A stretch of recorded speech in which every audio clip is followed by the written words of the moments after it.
म फेरि पनि कमरेड प्रचण्ड र सम्पूर्ण कमरेडहरूलाई लाल सलाम भन्छु। यो धेरै खुसीको कुरा हो। तपाईहरुको यो मार्क्सवादी ज्ञान केन्द्रको बारेमा मैले सुनेको थिएँ अलि अगाडिदेखि, करिबै तपाईहरुले सुरु गर्न थालेदेखि नै मैले सुन्दै आएको हुँ।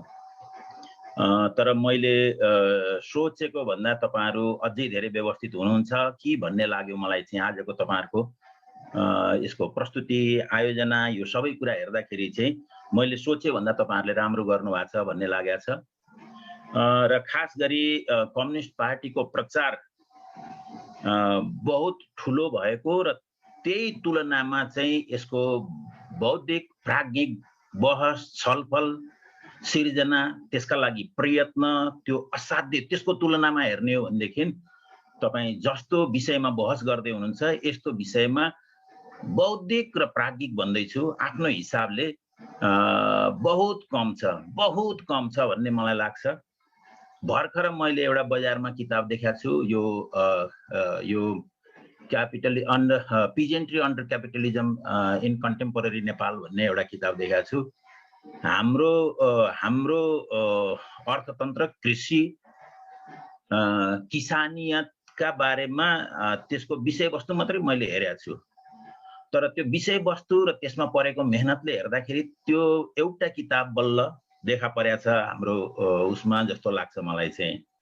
भनेको त्यो तहको यतिका लाखौं मान्छेहरू चाहिँ कम्युनिस्ट हुँ भनेर चाहिँ बाटोमा लाम लाग्दाखेरि त्यसको बौद्धिक एउटा उत्पादन कति छ भनेर हेर्ने हो भनेदेखि असाध्य कमजोर छ। त्यस्तो बेलामा तपाईहरुले सुरुमै यहाँ भन्नुभयो कि इन्द्रजीले कि हामीले बौद्धिक बहस यो सुरु गरेका छौं गएको 1 वर्षदेखि, अझ विचारधारात्मक भन्नुभएको छ।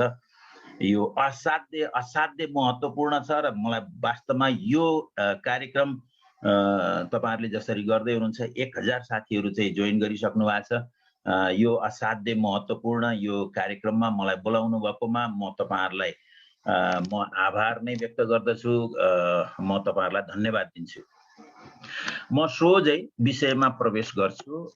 समाजवादी क्रान्ति, अवसर र चुनौती, त्यसको पुटिङमा चुनौती र अवसर राखेको भए पनि हुन्थ्यो भन्ने लाग्छ मलाई चाहिँ। यो विषयमा त बहुत धेरै कुरा भन्न सकिन्छ। मैले अहिले भन्ने कुराहरू पनि बहुत थोरै कुरा हुनेछन्। यसको अन्तर्राष्ट्रिय आयाम छ, यसको राष्ट्रिय आयाम छ, यसको ऐतिहासिक छ, यसको समाजशास्त्रीय व्याख्या हुनुपर्ने छ, यसको अर्थशास्त्रीय त छँदैछ हैन, राजनीतिकदेखि लिएर अनेक चिजहरू। अब सांस्कृतिक हिसाबले हेर्ने हो भनेदेखि पनि समाजवादको संस्कृतिको बारेमा बहुत कम कुरा हुन्छ हामी कहाँ। अब समाजवादी संस्कृति निर्माण गर्ने कुरा गर्छौं, तर अभ्यासको कुरा बहुत कम हुने गर्छ। अभ्यास बिना संस्कृति निर्माणको कुरा गर्छौं लगायतका कुराहरू छन् जसको बारेमा हामीले छलफल गर्न सम्भव छैन। अहिले यो विषयमा म के भन्छु भन्ने मात्रै कुरा हुने भयो वास्तवमा चाहिँ। यस हिसाबले हेर्दाखेरि चाहिँ समाजवाद के हो, समाजवादी क्रान्ति कसरी हुन्छ भन्ने बारेमा पनि हामी धेरै जान्दैनौं अहिलेको यो बहसका हिसाबले। समाजवाद के हो भन्दा मैले एकदमै संक्षिप्तमा भन्दाखेरि चाहिँ सबभन्दा सजिलो मैले बनाएको परिभाषा भन्ने हो भने सुख दुःख बराबरी, यही हो समाजवाद भन्ने गरेको छु। मान्छेका बीचमा सुख र दुःख बराबर हुन्छन्। त्यो सुख किन समान हुँदैनन्, दुःख किन समान हुँदैनन् भन्ने कुरा फेरि पनि त्यो भौतिक जीवनको कुरा हो। भौतिक जीवनको कुरा भनेको आर्थिक जीवनको कुरा हो। आर्थिक जीवनको कुरा भनेको उत्पादन पद्धतिको कुरा हो, त्यसमा स्वामित्वको कुरा हो भन्ने बारेमा हामीले धेरै लामो बहस अहिले गर्ने कुरा भएन। यसै यो अन्डरस्टुड छ। खास गरी उत्पादनका साधनहरूको स्वामित्व सामाजिक हुन्छ, पब्लिक हुन्छ, त्यो स्टेटको होइन पब्लिक हुन्छ भन्ने कुरा हो समाजवाद साम्यवादको परिभाषाको कुरा। हामी त्यहाँ कसरी जान्छौं, त्यता जाने बाटो के हो भन्ने बारेमा पनि अब करिब विश्व स्तरमै एक खालको चाहिँ टुङ्गो लाग्यो अब भन्ने लाग्छ मलाई। 21औं शताब्दीसम्म आइसक्दाखेरि 20औं शताब्दीमा बहुत धेरै बहसहरू भए। अब त्यसका धेरै ठाउँका विद्रोह, क्रान्ति, तिनका सफलता असफलताका अनेक चरणबाट त्यो गुज्रियो र 21औं शताब्दीमा आउँदाखेरि अब करिब हामी मान्छेको सचेत मान्छेहरूको प्रयत्न, यो सचेत भन्ने कुराको बारेमा हामीले पछि छलफल गरौँला, त्यसबाट आउँछ। र त्यो अझै एक लाइनमा भन्ने हो भने हामीले भन्ने गरेको लोकतान्त्रिक बाटोबाटै आउँछ। अबको समाजवादतिर जाने बाटो लोकतान्त्रिक नै हुन्छ भन्ने कुरा राखेर म यसमा बहस गर्दिनँ। अब चाहिँ म सोझै विषयमा आउँदाखेरि चाहिँ हामी कहाँ आजको नेपालको समाजवादी क्रान्तिका चुनौती के हुन् भन्ने बारेमै म जान्छु। त्यस हिसाबले हेर्दाखेरि चाहिँ हामी कहाँ गएको करिब 14-15 वर्षदेखि म एउटा कुरा गर्दै आएको छु। खास गरी त्यतिखेर नेकपा एमालेको 8औं महाधिवेशनमा पुग्दासम्म हामी एउटा निष्कर्षमा पुगेका थियौँ। त्यसमा चाहिँ अझै धेरै बहस भएन भन्ने लाग्छ मलाई चाहिँ। यद्यपि सर्वस्वीकार्यताको हिसाबले त्यो धेरैले यही हो बाटो भन्ने कुरा त भयो। त्यो के हो बाटो भन्दाखेरि हामीले त्यतिखेर पुगेको हाम्रो समाज यो अर्धसामन्ती अर्ध औपनिवेशिक भन्दै आएका थियौँ हामी सबै कम्युनिस्ट पार्टीहरूले। हामी के टुङ्गोमा पुग्यौँ भने यो अर्धसामन्ती अर्ध औपनिवेशिक होइन, यो पुँजीवादी समाज हो। यो पुँजीवादी समाज भएको हुनाले अबको क्रान्तिको दिशा चाहिँ यो समाजवादतर्फ हो। तर हाम्रो पुँजीवाद आफै चाहिँ यो औद्योगिक उत्पादक राष्ट्रिय चरित्रको नभएको हुनाले यो सोझै हामीले भन्ने जस्तो एकैचोटि हामी चाहिँ त्यो के अरे उत्पादनका साधनको सामूहिक स्वामित्वको तर्फ त्यस्तो नारालाई आजै हामीले चाहिँ यो कारबाहीको नारा, आन्दोलनको नारा पनि, इभन आन्दोलनको नारा पनि आजै बनाइसक्ने अवस्था छैन। यसले गर्दाखेरि हामी अरू धेरै यसभन्दा अगाडिका आजसम्म प्रतिपादन गरिएका यी तमाम सिद्धान्त भन्दा हामीले रचनात्मक हिसाबले नै सोच्नुपर्छ। रचनात्मक यस अर्थमा कि हाम्रो एउटा मौलिक अवस्था छ। त्यो मौलिक अवस्था भनेको हामी कहाँ पुँजीवाद आयो, तर यो पुँजीवादको यसको मुख्य चरित्र चाहिँ दलाल पुँजीवादी छ। दलाल यसको चरित्र के हो भन्दाखेरि हामीले यसै हेर्दाखेरि चाहिँ पुँजीको समाज हेर्दाखेरि पुँजीवादी छ। त्यसको एउटै मात्रै कुरा हेर्दाखेरि टोटल जनसङ्ख्यालाई राखेर एकैचोटि एक ठाउँमा बसेर नेपालको सारा जनसङ्ख्यालाई तपाईँले हेरेको छु भनेर एउटा आँखीझ्याल बनाएर, मनको आँखीझ्याल बनाएर तपाईँले हेर्नुहुन्छ भनेदेखि के देख्नुहुन्छ भने मानिसहरू जसको उत्पादनका साधनहरूमाथिको स्वामित्व छ, पर्याप्त छ, ती मान्छेहरू चाहिँ नाफा कमाउन हिँडिराखेका छन् र जो मानिसहरू उत्पादनका साधनमाथिको स्वामित्वबाट वञ्चित छन् ती मान्छेहरू ज्याला कमाउन हिँडिरहेका छन्। जनसङ्ख्याको यो चरित्र कि त मान्छे चाहिँ नाफा कमाउन हिँड्दैछ कि मान्छे ज्याला कमाउन हिँड्दैछ, यो चरित्र पुँजीवादी चरित्र हो। तर स्थिति के छ भने हाम्रो पुँजीवाद त्यो अहिले मैले भने दलाल पुँजीवाद हो।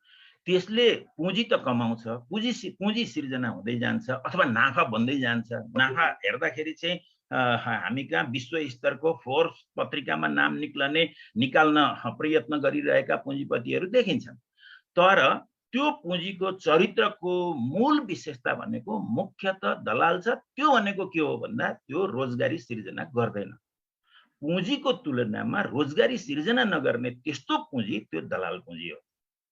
त्यो पुँजीले भएकै उत्पादन उत्पादन प्रक्रियालाई पनि अवरोध गरिदिन्छ, आन्तरिक उत्पादनको प्रक्रियालाई अवरोध गरिदिन्छ र भएकै उद्योगलाई पनि सकिदिन्छ र यसले भएकै रोजगारी पनि सकिदिन्छ।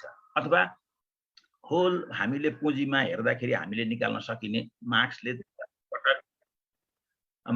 पटक पटक व्याख्या गरेको के हो भन्दाखेरि पुँजीको सामान्य चरित्र के हुन्छ भन्दाखेरि पुँजीले पुँजी उत्पादन गर्छ, पुँजीले पुँजी उत्पादनका लागि चाहिँ उद्यम उत्पादन गर्छ, उद्यम उत्पादन गर्नका लागि यसले मजदुर सरबारा पनि उत्पादन पुनरुत्पादन गर्दै जान्छ। यसो गर्दाखेरि पुँजी पनि उत्पादन पुनरुत्पादनको प्रक्रिया हुन्छ भन्नुको अर्थ उद्यमहरू पनि स्वयं उत्पादन पुनरुत्पादनको प्रक्रियाबाट जान्छन्। त्यो भनेको मजदुर वा सरबारा पनि उत्पादन पुनरुत्पादन हुँदै जान्छ। 10 जना सरबाराले अरू चाहिँ 10 जना सरबारा जम्मा गर्छन्, किनभने तिनीहरूले गएर कारखानामा काम गर्छन्। कारखानामा गएपछि कारखानाको मालिकलाई नाफा हुन्छ, त्यसले अर्को उद्योग खोल्छ, अर्को उद्योगका लागि अरू 10 जना मान्छे चाहिन्छ। यसरी नाफाले रोजगारी उत्पादन गर्छ।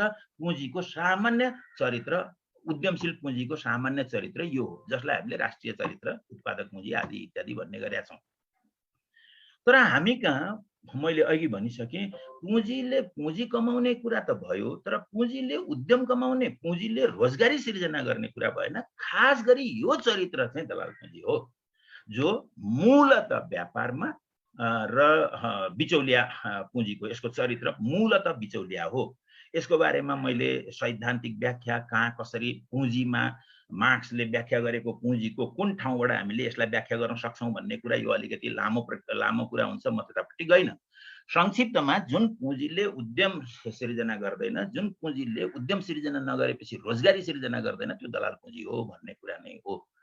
यसले गर्दाखेरि चाहिँ र यो पुँजीको चरित्रको कारणले गर्दाखेरि यसले राजनीतिक पार्टी, राज्यका अरू अङ्गहरू र क्रमशः त्यस मार्फत समाजलाई पनि आफ्नो नियन्त्रणमा त्यसले लिँदै जान्छ। किनभने यो बिचौलिया यसको मुख्य चरित्र हो। यो उत्पादक छैन, उत्पादक नभएको र बिचौलिया चरित्र भएको हुनाले यसले आफ्नो रक्षाका लागि यो सबै संयन्त्रलाई, राज्यलाई, राज्यका सबै उहरूलाई, अङ्गहरूलाई, त्यसका लागि राजनीतिक पार्टीलाई र ती मार्फत समाजलाई पनि यसले चाहिँ आफ्नो कब्जामा लिँदै जान्छ र दलाल पुँजीवादले आफैलाई पुनरुत्पादन गरिरहन्छ। जसरी चाहिँ हामीले पुँजीले पुँजी उत्पादन गर्छ भन्छौँ, यदि त्यो पुँजी दलाल पुँजीको उत्पादन पुनरुत्पादन हुन्छ भने यसलाई के मान्नुपर्छ भने दलाल पुँजीवादले पनि आफूलाई जीवित राख्नका लागि उत्पादन पुनरुत्पादनकै प्रक्रियाबाट जान्छ। यसरी दिनदिनै दलाल पुँजीवादले आफूलाई पनि उत्पादन पुनरुत्पादन गरिराखेको छ भन्ने मलाई लाग्छ। र यहाँ हस्तक्षेप नहुँदासम्म औद्योगिक राष्ट्रिय उद्यमशील पुँजीको विकास हुँदैन, त्यो औद्योगिक चरित्रको पुँजीको विकास नभइकन हामी समाजवादमा जान सक्दैनौँ। त्यसले गर्दाखेरि आज समाजवादको कुरा गर्ने भनेको दलाल पुँजीवादलाई कसरी नियन्त्रण गर्नुहुन्छ र रूपान्तरण गर्नुहुन्छ। मैले नियन्त्रण र रूपान्तरण भनेको छु, यसलाई अर्थशास्त्रीय राजनीतिक शास्त्रीय भाषाले अलि लामै छलफल गर्नुपर्छ। हामीले यसलाई नियन्त्रण र रूपान्तरण गर्दै अगाडि जाने हो। किनभने सुरुमा मैले भनेको छु, हिजोको जस्तो एकचोटमा अब यो अगाडि समाजको क्रान्तिकारी प्रक्रिया अगाडि बढ्दैन, त्यो धेरै लामो प्रक्रियाबाट अगाडि बढ्छ।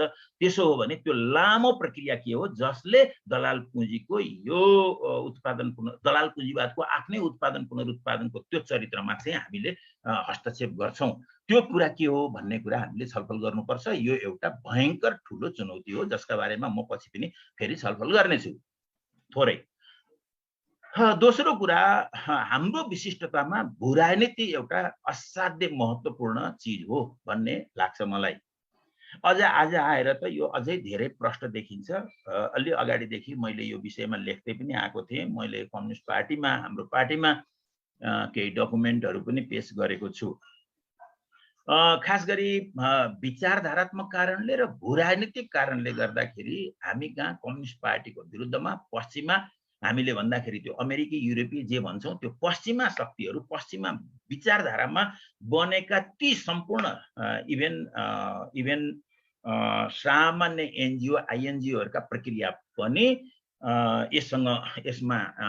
यसमा बुझ्नुपर्छ। तिनीहरू हामीलाई, हाम्रो समाजवादी, हाम्रो क्रान्तिकारी आन्दोलनलाई तिनीहरूले टुक्र्याउन र यसलाई सत्यानाश गर्न चाहन्छन्। किनभने हामी चीनका छिमेकी हौँ, त्यहाँ कम्युनिस्ट पार्टी हौँ। त्यस्तो चीनको छिमेकी, अझै चीनको पनि भन्ने गरेको छैन मैले त, अझ तिब्बतको हामी छिमेकी भन्दाखेरि हुन्छ, चीनको भन्दा पनि चीनको तिब्बतको छिमेकी मुलुक आजको अन्तर्राष्ट्रिय विचारधारात्मक यो तानातानीको, यो अन्तर्विरोधको यो केन्द्रमा रहेको कारणले गर्दाखेरि त्यो दुनिया हामीलाई भत्काउन चाहन्छ। र हामी भारत र चीनका बीचमा छौँ। भारत र चीनका धेरै ठुला, यी दुईटा ठुला मुलुकका धेरै लामा आफ्ना र धेरै गौरवपूर्ण इतिहास पनि छन्, धेरै ठुला। तिनको जनसङ्ख्या, तिनको शक्ति सामर्थ्यको कुरा गर्नु परेन, छँदैछ। ती त्यस्ता मुलुकहरू हुन् जो अन्तर्विरोधपूर्ण वैचारिक धरातलमा उभिएका छन्। इतिहास छ, तिनका आफ्ना गौरव अथवा विश्वास, अन्धविश्वासहरू छन्। तिनको आफ्नो विश्वव्यापी रूपमा आफ्नो पहिचान स्थापित गर्ने ती आकांक्षाहरू छन्, ती सङ्कल्पहरू छन् र तिनको प्रतिस्पर्धा छ। त्यो प्रतिस्पर्धामा ती दुईटाको बीचका हामी मुलुक हौं। यसले गर्दाखेरि त्यो अन्तर्विरोधका बाछिटाहरू, त्यसका दबावहरू हामीलाई निरन्तर परिरहन्छन् र हामी कहाँ माइक्रो म्यानेजमेन्ट कहिलेकाहीँ भन्दाखेरि यहाँ हामी भन्ने गर्छौं कि यो दरबार मार्गको पुलिस अफिसरको पनि सरुवा चाहिँ यो भूराजनीतिक तागतहरूले नै गरिदिन्छन् भन्ने छ। धेरै अर्थमा त्यो प्रयत्नहरू भएका छन्, हुने गरेका छन्। त्यो जीवित वास्तविकता हो। यसले गर्दाखेरि पहिलो पश्चिममा एउटा दबावको कुरा छ। दोस्रो चाहिँ भारतको वैचारिक र उसको अर्थ राजनीतिक कारणले पनि, र अझ हामीसँग राष्ट्र निर्माणको दौरानमा भारतसँग बनेका हाम्रा चाहिँ केही अन्तर्विरोधहरूको एउटा श्रृङ्खला छ। किनभने राष्ट्र निर्माणको दौरानमा नेपालले भारतसँगको संसर्गमा कहिले लडेर कहिले मिलेर हामी विकसित भएका हौं। यो एउटा सन्दर्भ छ। यसले गर्दाखेरि भूराजनीतिक हिसाबले हेर्दाखेरि भारत र हाम्रो अवस्थिति, भारत चाइना र त्यहाँभित्र हाम्रो अवस्थिति अर्को एउटा चुनौती हो भन्ने मलाई लाग्छ। यसरी हेर्दाखेरि चाहिँ पश्चिममा भारतीय र चाइनाको पश्चिम र चाइनाको अन्तर्विरोध, भारत र चाइनाको अन्तर्विरोध, स्वयं भारतसँग हाम्रो अन्तर्विरोध, यो तीनटा अन्तर्विरोधको अवस्था, अरु तमाम कुरा व्याख्या गर्न सकिन्छ। मूलभूत रूपले हाम्रो भूराजनीतिक कुरा भनेको यसले निर्धारण गर्छ भन्ने मलाई लाग्छ। यो च्यापाचापमा तानातानीमा हामी छौं र यसमा खास गरी ती भूराजनीतिक शक्तिहरूले हामीलाई डिस्टेबिलाइज गर्नका लागि दलाल पुँजीवादलाई नै प्रयोग गर्छन् र यसरी दलाल पुँजीवाद र यी भूराजनीतिक शक्तिहरूको एउटा नेक्सस बनिराखेको छ। दलाल पुँजीवादसँग उनीहरूलाई सजिलो हुन्छ। उनीहरूको उद्देश्य यहाँ चाहिँ हामीलाई समाजवादी अथवा कम्युनिस्ट अथवा प्रगतिशील त्यो खालको एउटा बलियो एउटा राष्ट्रिय एकताका साथ, राजनीतिक स्थिरताका साथ त्यतापट्टि जान नदिने कुरा हो। तिनीहरूको मुख्य उद्देश्य त्यो हुन्छ। त्यसलाई डिस्टर्ब गर्ने उनीहरूको उद्देश्य हुन्छ। र आज हेर्नुहुन्छ भनेदेखि हामीलाई हाम्रा पार्टीभित्र, हाम्रो राज्यभित्र, हाम्रा समाजका अरु तमाम अङ्गहरूमा बेला बेलामा निक्लने, दिनदिनै निक्लने, घण्टा घण्टामा देखा पर्ने चाहिँ विभिन्न प्रवृत्तिहरू, प्रचारहरू, यी सारा कुरालाई हेर्नुहुन्छ भने म धेरै ठाउँमा यो भूराजनीतिक यी शक्तिहरू र दलाल पुँजीवादको नेक्सस हरेक ठाउँमा देख्न सकिन्छ। पार्टी एकता, विभाजन, मान्छेहरू तिनका सम्बन्ध हैन, सरकार तिनका त्यो सरकार बदल्ने प्रयत्नहरू, राख्ने प्रयत्नहरू, त्यो संसदमा देखिने चाहिँ हेराफेरी, पार्टीहरूमा देखिने हेराफेरी, यी तमाम चिजहरूलाई हामीले त्यसरी हेर्नुपर्छ र जुन कुरा सहजै देखिएको छ भन्ने मलाई लाग्छ। यसरी दलाल पुँजीवाद हाम्रो आफ्नै समाज विकासको क्रममा हामी जहाँ छौं, यो दलाल पुँजीवाद आफै एउटा चुनौती हो। दोस्रो, आजको एउटा खास विशिष्ट भूराजनीतिक स्थिति मैले भने त्यो दोस्रो अवस्था हो। तेस्रो अवस्था छ, अर्को एउटा चुनौती छ, जुन चुनौतीको बारेमा हामीले कम छलफल गर्ने गरेका छौं। यो छलफल गर्नुपर्ने खास गरी नेकपा एमाले थियो। माओवादी अलि पछि यो लोकतान्त्रिक प्रक्रियामा आएको हुनाले चाहिँ उसलाई ढिलो हुने कुरालाई मान्न सकिएला। तर खास गरी हामीले 54 सालदेखि नै नेकपा एमालेको कुरा भन्ने हो भने 54 सालपछि नै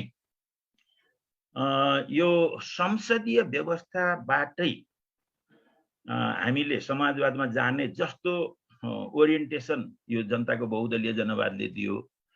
जनताको बहुदलीय जनवाद भनेको एउटा पपुलर कुरा भयो। पपुलर कुरा खास गरी कमरेड मदन भण्डारीको कारणले, उहाँको हत्या मृत्युको एउटा प्रकृतिको कारणले त्यतिखेर उठ्दै गरेको एउटा कम्युनिस्ट आन्दोलनको नेता माथि भएको त्यो कुरा, अनेक कुराहरूले गर्दाखेरि चाहिँ एउटा भयंकर ठुलो राष्ट्रिय शोकको एउटा कुरा बन्यो र पार्टीले त्यसलाई शोकलाई शक्तिमा बदल्ने भन्यो। र शोकलाई शक्तिमा बदल्न मुख्यतः के कुरा लैजाने भन्दाखेरि स्वाभाविक थियो जनताको बहुदलीय जनवाद, त्यसका अगुवा कमरेड मदन भण्डारी, उहाँको हत्या, यो कुरा आयो। पछि मदन गएपछिको केही समयपछि नै पार्टीमा नेकपा एमालेमा चाहिँ मदन भण्डारी र जनताको बहुदलीय जनवादको नाम लिएपछि अरू वैचारिक, अरू सैद्धान्तिक, अरू राजनीतिक, यसमाथिको बहस, यसमाथिको छलफल, यसको सिर्जन, यसमा केही पनि गर्नै नपर्ने भयो। पार्टीभित्र एक खालले मदन भण्डारीको विरासतमाथिको लडाईँ जस्तो, त्यो भनेको नामका लागि मदन भण्डारीको को उत्तराधिकारी हो भन्ने खालको चाहिँ एउटा अस्वस्थ, विचारहीन, असैद्धान्तिक प्रतिस्पर्धा गयो, सुरु भयो, जसले गर्दाखेरि त्यसले चाहिँ संसदीय व्यवस्थामा हामी गएका थियौँ, संसदीय व्यवस्थाभित्रबाटै हामीले समाजवादतर्फ जान्छौँ भनेर पनि भनेका थियौँ। त्यतिखेरै भन्दाखेरि त हामीले नयाँ जनवाद अथवा चाहिँ जनताको बहुदलीय जनवाद ल्याउँछौँ भनेर भनेका थियौँ। तर त्यसमाथिको समस्या चाहिँ 54 साल पछाडि हामी कहाँ प्रशस्त देखिन थालिसकेका थिए। नेकपा एमाले नै विभाजित भयो। नेकपा एमाले विभाजित हुनमा यो प्रक्रियाको के यो संसदीय प्रक्रियाको, संसदीय व्यवस्थाको कतिको योगदान थियो थिएन भन्नेतर्फ पनि हामीले कहिल्यै छलफल गरेनौँ। एकै मिनेट है, मलाई एकै मिनेट है।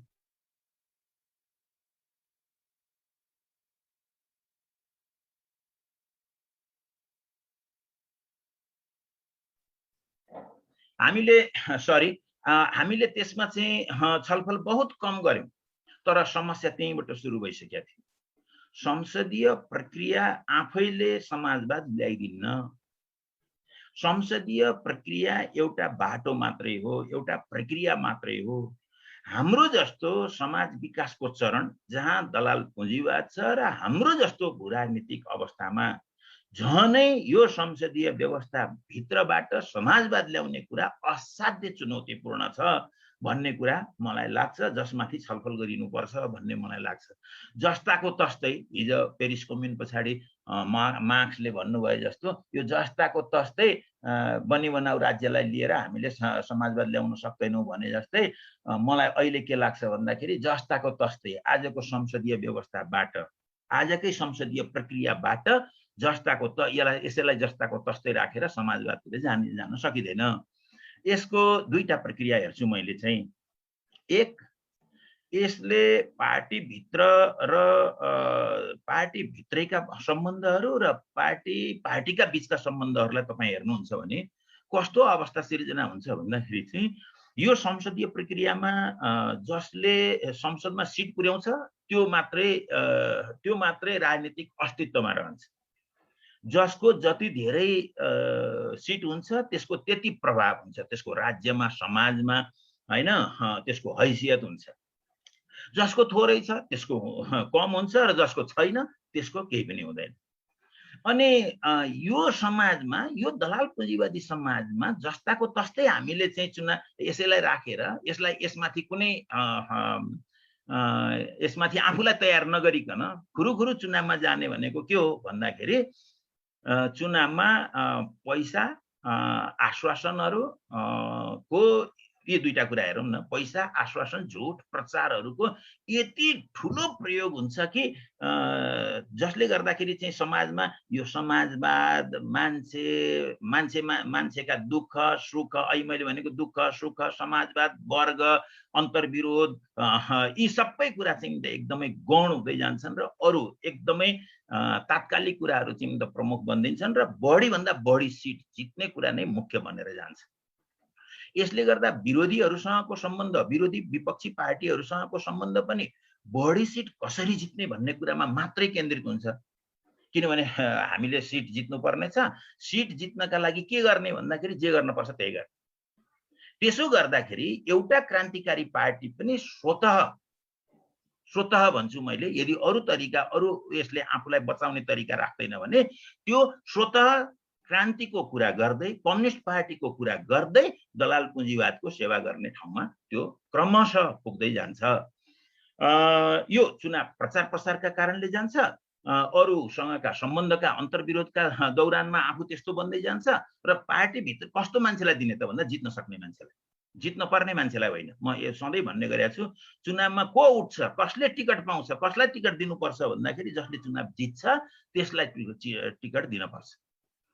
कसले जित्छ सामान्यतया भन्दा कुलको, घरानाको, पैसा भएको, मूलत पैसा भएको समाजमा ड्याङडुङ गर्न सक्ने अहिलेको बेरोजगार सामाजिक लम्पेन क्लास चाहिँ जुन छ त्यसलाई चाहिँ सञ्चालन गर्न सक्ने त्यो भनेको दारू पानी आदि इत्यादिले चाहिँ हाम्रो राष्ट्रिय राजनीति प्रभावित पार्दिन्छ। अनि पार्टी आफै यो दबावमा पर्छ र पार्टीले निर्णय गरेर रक्सीका ग्यालेन बोकेर हिँड्नुपर्ने यो संसदीय निर्वाचनका केही विशिष्टताहरू छन् जसका बारेमा मैले यसको धेरै लामो व्याख्या गरिनँ। तर यसबारे व्याख्या गरौँ है भन्ने मात्रै, यसबारे सोचौँ भन्ने मात्रै मैले यो कुरा उठाउन खोजेको। अनि यसले गर्दा पार्टीका बीचमा पनि एकदमै अनुत्पादक धेरै अर्थमा ध्वंसात्मक सम्बन्ध बनिन्छ। त्यो सर्लकै भित्र सर्छ, पार्टी भित्र सर्छ र हरेक मान्छे हाम्रो पार्टीको हरेक सदस्य टिकटका लागि आकांक्षी बनेर जान्छ।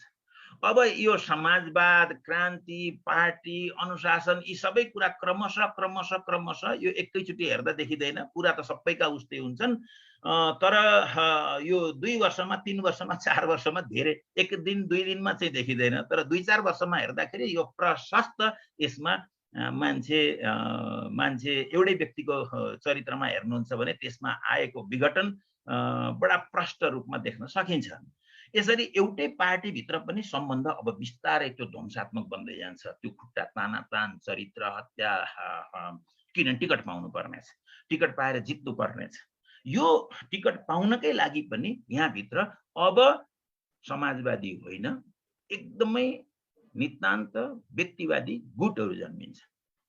ती सबै गुटहरूले चाहिँ क्रान्तिकै कुरा गर्छन्, पार्टीकै कुरा गर्छन्, अनि समाजवादकै कुरा गर्छन्। गर्दाखेरि आवश्यक पर्दाखेरि पार्टीको चाहिँ केही झन्डामा, ब्यानरमा देखाउँदाखेरि अरू कुरामा देखिँदैन, तिनीहरूको एजेन्डामा पनि देखिँदैन। कुनै पार्टीको एजेन्डा नै प्राय बन्दैन, अथवा केन्द्रीय अन्तर्पार्टी निर्देशन भन्छौँ हामी, अन्तर्पार्टी निर्देशनले निर्देशित गरे बमोजिम कुनै पनि कमिटीको समाजवादको चुनौती के हो भनेर कुनै पार्टी कमिटीमा छलफल हुँदैन। जसले समाजवाद ल्याउनु पर्ने छ त्यहाँ कहिले छलफल हुँदैन। त्यहाँका मान्छेहरूलाई, त्यो पार्टीका सदस्यहरूलाई तिनलाई त्यसमा संलग्न गरिँदैन, तिनीहरू त्यसमा सहभागी हुँदैन। अनि यो सबै प्रक्रिया कहाँबाट हुन्छ भन्दा माथिबाट हुन थाल्छ, टिकट दिनेहरूबाट हुन थाल्छ। अनि अब टिकट दिने र टिकट पाउनेहरू, टिकट दिने र टिकट पाउनेहरूका पनि दिनेहरूका बीचमा जुन गुटबन्दी हुन्छ त्यो गुटबन्दीले तल पाउनेहरूका पनि गुटबन्दी बनाउँछन् र अनि यी सहस्र गुटबन्दीमा फस्छ। यो दलाल पुँजीवादमा हाम्रो जस्तो भू राजनीतिमा संसदीय व्यवस्थाले एउटा डरलाग्दो चुनौती हाम्रा लागि खडा गरेको छ भन्ने मलाई लाग्छ। मान्छे नै बन्न दिँदैन। कोही मान्छे अलिकति बन्न थाल्यो भनेदेखि त्यसलाई सुरुमै अहिलेको चुनावी तानातानीमा होमेर त्यसले त्यो समाजवादतिर होइन त्यही गोलचक्कर, मैले त्यही जनताको बहुदलीय जनवादलाई भन्दाखेरि चुनावदेखि चुनावसम्मको सिद्धान्त भनेको थिएँ। हाम्रो आम रूपमा नेकपा एमालेको, मलाई यो भन्न कुनै गाह्रो छैन, मैले भन्दै पनि आएको छु, नेकपा एमालेको यो जनताको बहुदलीय जनवाद भनेको चुनावदेखि चुनावसम्मको सिद्धान्त बन्यो। मैले 54 सालपछि क्रमशः त्यो बन्यो भनेर भन्ने गरेको छु।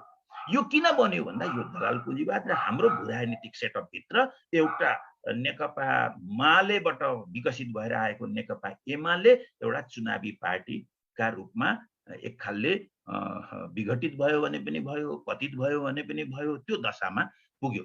यो भयङ्कर ठुलो चुनौती हो, हरेक राजनीतिक पार्टीका लागि चुनौती हो।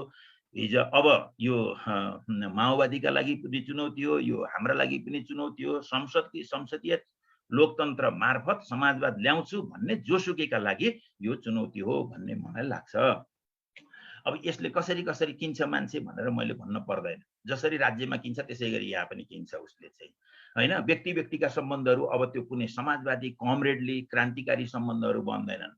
एकदमै विपक्षी, एकदमै अन्तर्विरोधपूर्ण, हरेकले हरेकलाई चाहिँ शत्रु देख्ने त्यो अन्तर्विरोधहरू बन्दै जान्छन्। कम्तीमा गुटहरूका बीचमा त त्यो बन्छन्। यसको एउटै कारण छ कि चुनाव जित्नु पर्ने छ।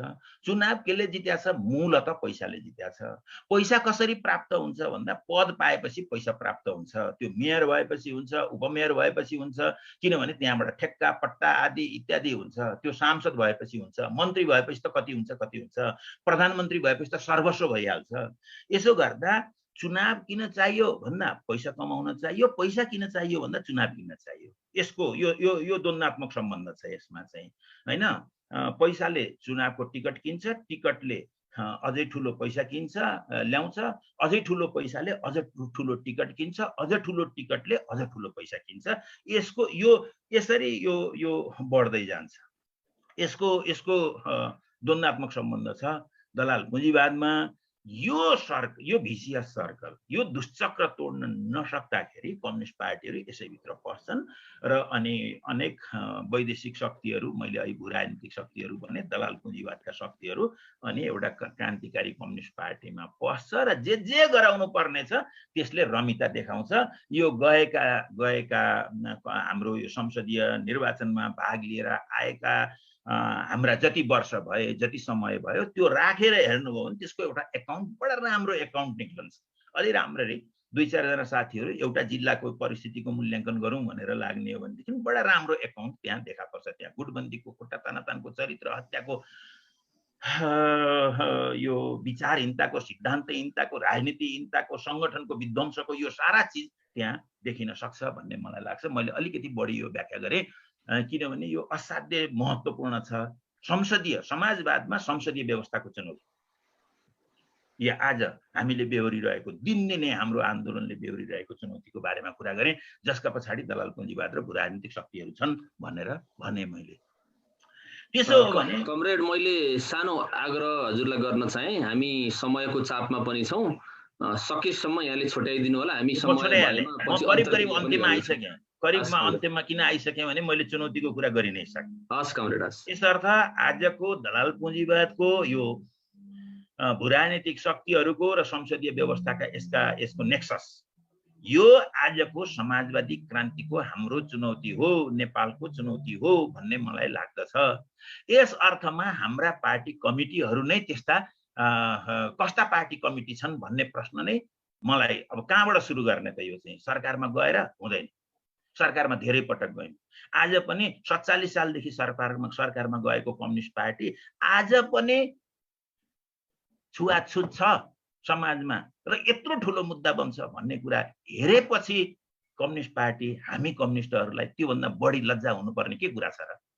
हाम्रा राजनीतिक एजेन्डाको जति प्रचार प्रसार गर्यौं, तर वास्तवमा फन्डामेन्टल सामाजिक मुद्दाहरूमा हाम्रो राजनीतिक एजेन्डाहरू चाहिँ समाजका अरू मुद्दाहरूमा रूपान्तरित भयो कि भएन भनेर हेर्ने हो भने चाहिँ अस्तिको अहिले चर्चामा भएको रूपा सुनारकै एउटा काण्ड भन्नुहोस्, त्यो चाहिँ पर्याप्त छ भन्ने मलाई लाग्छ। त्यसले गर्दा समाजवादको चुनौती कम्युनिस्ट पार्टी हो भन्ने मेरो चाहिँ आफैमा। समाजवादको चुनौती के हो भन्दा कम्युनिस्ट पार्टीका नाममा बनेका तर यो दलाल पुँजीवादले हाइज्याक गरिरहेका पार्टी नै आज समाजवादको चुनौती हो। किनभने अवसरको रूपमा हेर्दाखेरि मैले धेरै यसमा चाहिँ अलि छलफल गर्न सकिन्छ। अवसरको कुरा गर्दाखेरि नेपालको कम्युनिस्ट जनमत नै हो। त्यो कम्युनिस्ट जनमत किन बन्यो भन्दाखेरि बहुत छोटोमा भन्दाखेरि चाहिँ ऐतिहासिकतः हामी कहाँ एउटा न एउटा कम्युनिस्ट पार्टी लोकतन्त्रको पक्षमा रहिरह्यो। यसले गर्दा कांग्रेसले लोकतन्त्रको नारा, उसको आफ्नो जुन स्पेस थियो, पोलिटिकल स्पेस थियो, त्यो स्पेसमा कम्युनिस्ट पार्टीले साझेदारी गर्यो। राष्ट्रियताको नारामा दरबार टिक्यो, तर स्वयं कम्युनिस्ट पार्टीले पनि त्यसमा साझेदारी गर्यो। राष्ट्रियताको नारा कम्युनिस्ट पार्टीको पनि नारा भयो, तर जनजीविकाको यस्तो नारा भयो जसमा उनीहरूले साझेदारी गर्दैनथे। यसले गर्दा राष्ट्रियता, प्रजातन्त्र र यो जनजीविकाको नाराको नेताका रूपमा कम्युनिस्ट पार्टी आएर यत्रो जनमत आज बन्यो भन्ने मलाई लाग्छ। यो एउटा अवसर हो।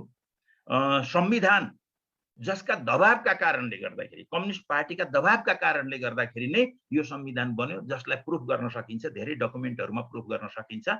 यो जनमत, यो संविधान, यी यस्ता चीजहरु हुन् जो समाजवादका लागि, हाम्रो समाजवादी क्रान्ति आन्दोलन अगाडि बढाउनका लागि असाध्यै महत्त्वपूर्ण छन्। यी दुईटा कुरा भन्ने मलाई लाग्छ। अरु खोज्न सकिन्छ, छलफल गर्न सकिन्छ। यी दुईटा कुरा अवसर हुन् भने यिनलाई प्रयोग गर्दै हामीले ती चुनौतीहरु, दलाल पुँजीवाद, भू राजनीतिक शक्तिहरु र संसदीय व्यवस्थाले खडा गरेका चुनौतीहरुको विरुद्धमा हामी कसरी लड्छौं भन्ने कुरा सरकारमा गएर हुन्छ? भएन। 47 सालदेखि हामी सरकारमा गइरहेका छौं। र हाम्रा कर्मचारी युनियन बनाएर हुन्छ? हुँदैन। दलाल पुँजीवादमा यदि अरु कुरा नबदलेर कर्मचारी युनियन बनाउने भनेको तिनले पनि दलाल पुँजीवादै उत्पादन गर्छ। दलाल पुँजीवादमा अरू कुरा यथावत राखेर हामीले पार्टी चलाउँदाखेरि तिनले दलाल पुँजीवादी नेताहरू नै जन्माउँछ, तिनकै उत्पादन पुनरुत्पादन हुँदै जान्छ। कार्यकर्ताहरूको पनि आम रूपमा पार्टीको पनि त्यस्तै हो। त्यसले गर्दाखेरि जुन पार्टीले दलाल पुँजीपतिहरू र दलाल पुँजीपतिका पिछलग्गुहरू तयार गर्छ त्यसले क्रान्ति गर्छ, त्यसले समाजवादी क्रान्ति गर्छ, त्यसले अर्को समाजवादी मान्छे बनाउँछ? बनाउँदैन। यसले गर्दा त्यस्तो संगठन नै के हो जसले आजको दलाल पुँजीवादी समाजबाट, किनभने राजनीतिमा मान्छे आउँदाखेरि बहुत थोरै मान्छेहरू सिद्धान्त आदि इत्यादि बुझेर आउँछन्, मूलतः आफ्नो सुरक्षाका लागि आउँछन्, आफ्नो नामको सुरक्षाका लागि, आफ्नो आर्थिक सुरक्षाका लागि, आफ्नो सामाजिक सुरक्षाका लागि, अनेक सुरक्षाका लागि मान्छे राजनीतिमा आउन बाध्य हुन्छ। त्यस्तो परिस्थिति बन्छ लोकतान्त्रिक मुलुकहरूमा, लोकतान्त्रिक समाजहरूमा। त्यस्तो मान्छेलाई तिनका स्वार्थबाट, तिनको सुरक्षाबाट, तिनको आर्थिक सुरक्षा, तिनको सामाजिक सुरक्षाको त्यो भावबाट तिनलाई प्रोसेस गरेर एउटा समाजवादी निकाल्ने त्यो पार्टीको त्यो कमिटी, त्यसको प्रोसेसिङ प्लान्ट भन्छु मैले चाहिँ, त्यो कमिटी, हरेक कमिटी समाजवादी मान्छे निकाल्ने प्रोसेसिङ प्लान्ट नबनाउँदासम्म, त्यो कुरा ग्यारेन्टी नगर्दासम्म हाम्रो अर्थ राजनीति, हाम्रो समाजशास्त्र, हाम्रो अन्तर्राष्ट्रिय सम्बन्ध, यी सबै कुरा, हाम्रो पार्टी, हाम्रो समाजवाद, हाम्रा चुनौती, यी सबै कुरा त्यहाँ राखेर, हरेक पार्टी कमिटीमा राखेर छलफल गर्ने र त्यहाँबाट अगाडि बढ्ने अवस्था नबनाउँदासम्म हामी चुनौतीकै भासमा परिरहन्छौँ कमरेडहरू। त्यसले गर्दा मलाई चाहिँ आज मैले भन्दाखेरि हाम्रो यस्तो आन्दोलनबाट कमरेड ओलीको किन जन्म भयो भन्दा हाम्रो भू राजनीतिक, हाम्रो दलाल पुँजीवाद, संसदीय व्यवस्था, यी तीनटा कुरालाई राखेर हेर्नुभयो भने हरेक मान्छे किन बिग्रँदैछ वा किन बन्दैछ भन्ने कुरा सबै देखिन्छ।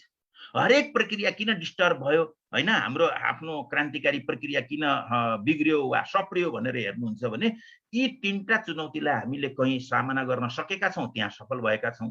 त्यहाँ अलिकति क्रान्तिकारी जस्तो, अलिकति कम्युनिस्ट जस्तो, अलिकति समाजवादी जस्तो देखिन्छ। जहाँ हामीले त्यसले प्रतिरोध गर्न सकेका छैनौँ, त्यो प्रक्रियालाई हामीले प्रतिरोध गर्न सकेका छैनौँ, तिनका चुनौतीलाई हामीले सामना गर्न सकेका छैनौँ, त्यहाँ हामीले पराजय बेहोरेका छौँ, हामीले घुँडा टेकेका छौँ। यसर्थ आजको समाजवादी क्रान्तिको चुनौती स्वयं कम्युनिस्ट पार्टीहरू समाजवादी, खासमा समाजवादी नबन्नु हो। मूल कुरा यो हो है। अन्त यो भारत, चीन, यी त बाह्य कुराहरू हो। वा संसदीय व्यवस्था पनि बाह्य कुरा हो। फेरि यो संसदीय व्यवस्थाको कारणले गर्दाखेरि म बिग्रेँ भन्न पाइँदैन एउटा कम्युनिस्टले हैन। दलाल पुँजीवादले मलाई बिगार्यो भनेर बस्न पाइन्छ? तर बिगारी राखेको छ, मान्छे बसिराखेको छ, नेता भइराखेको छ। यसर्थ यो कम्युनिस्ट पार्टी छैन। कम्युनिस्ट पार्टीलाई कम्युनिस्ट पार्टी बनाउने चुनौती नै आज समाजवादी क्रान्तिको चुनौती हो। धन्यवाद। लाल सलाम। धेरै धन्यवाद आदरणीय कमरेड घनश्याम भुसाललाई। वास्तवमा समयको चापका कारण हामी धेरै कुराहरू हामी सुन्न चाहन्छौँ। फेरि पनि हामी यस्ता बहस र छलफलहरू आयोजना गर्ने नै छौँ। मुख्य गरी नेपालको समाजवादी क्रान्तिमा देखा परेका चुनौतीहरूको सन्दर्भमा र अवसरका सन्दर्भमा यहाँले जुन विषयवस्तु राख्नु भएको छ, अत्यन्तै मननयोग्य विषयवस्तुहरू छन्।